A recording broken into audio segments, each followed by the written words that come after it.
राम को इस प्रकार दुख से कातर और शोक संतप्त देख लक्ष्मण ने उन्हें धैर्य बंधाते हुए कहा, भैया, आप तो सदैव मृदु स्वभाव वाले और जितेंद्रिय रहे हैं। शोक के वशीभूत होकर आप अपने स्वभाव का परित्याग मत कीजिए। हे रघुकुल भूषण, कितने ही महान कर्म, अनुष्ठान और तपस्या करके हमारे पिता महाराज दशरथ ने आपको प्राप्त किया है। आपसे वियोग हो जाने के कारण ही उन्होंने अपने प्राण त्याग दिए। आप धैर्य धारण करें। संसार में प्रत्येक प्राणी पर विपत्तियां आती हैं, किंतु विपत्तियां हमेशा नहीं रहती। कुछ काल पश्चात उनका अंत हो जाता है। हमारे गुरु वशिष्ठ जी के 100 पुत्रों का एक ही दिन में गुरु विश्वामित्र ने वध कर दिया था। देवता तक भी प्रारब्ध की मार से नहीं बच पाते, फिर देहधारी प्राणी कैसे बच सकते हैं? आप तो स्वयं महान विद्वान हैं, मैं भला आपको क्या शिक्षा दे सकता हूँ?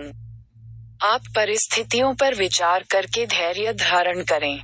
इस जनस्थान में खोजने से कहीं न कहीं हमें जानकी जी अवश्य मिल जाएंगी। लक्ष्मण के सारगर्भित उत्तम वचनों को सुनकर राम ने प्रयासपूर्वक धैर्य धारण किया और लक्ष्मण के साथ सीता की खोज करने के लिए खरदूषण के जनस्थान की ओर चले। मार्ग में उन्होंने विशाल पर्वताकार शरीर वाले जटायु को देखा। उसे देखकर उन्होंने लक्ष्मण से कहा, भैया, मुझे ऐसा प्रतीत होता है कि इसी जटायु ने सीता को खा डाला है। मैं अभी इसे यमलोक भेजता हूँ। ऐसा कहकर अत्यंत क्रोधित राम ने अपने धनुष पर प्रत्यंचा चढ़ाई और जटायु को मारने के लिए आगे बढ़े। राम को अपनी ओर आते देख जटायु बोला, आयुष्मान, अच्छा हुआ कि तुम आ गए।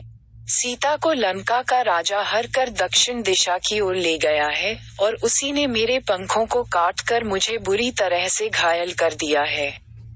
सीता की पुकार सुनकर मैंने उसकी सहायता के लिए रावण से युद्ध भी किया।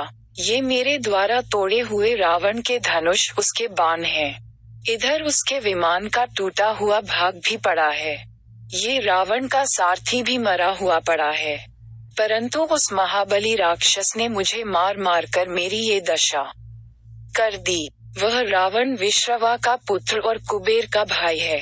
इतना कहकर जटायु का गला रुंध गया, आंखें पथरा गईं और उसके प्राण पखेरु उड़ गए।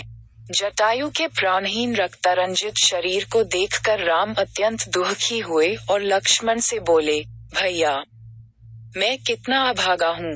राज्य छिन गया, घर से निर्वासित हुआ, पिता का स्वर्गवास हो गया, सीता का अपहरण हुआ और आज पिता के मित्र जटायु का भी मेरे कारण निधन हुआ।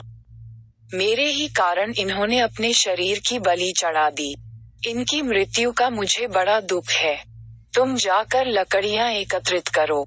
ये मेरे पिता तुल्य थे, इसलिए मैं अपने हाथों से इनका दाह संस्कार करूंगा। राम की आज्ञा पाकर लक्ष्मण ने लकड़ियां एकत्रित की। दोनों ने मिलकर चिता का निर्माण किया। राम ने पत्थरों को रगड़कर अग्नि निकाली। फिर द्विज जटायु के शरीर को चिता पर रखकर बोले, हे पूज्य गृधराज, जिस लोक में यज्ञ एवं अग्निहोत्र करने वाले, सम्रांगण में लड़कर प्राण देने वाले और धर्मात्मा व्यक्ति जाते हैं, उसी लोक को आप प्रस्थान करें। आपकी कीर्ति इस संसार में सदैव बनी रहेगी। ये कहकर उन्होंने चिता में अग्नि प्रज्वलित कर दी।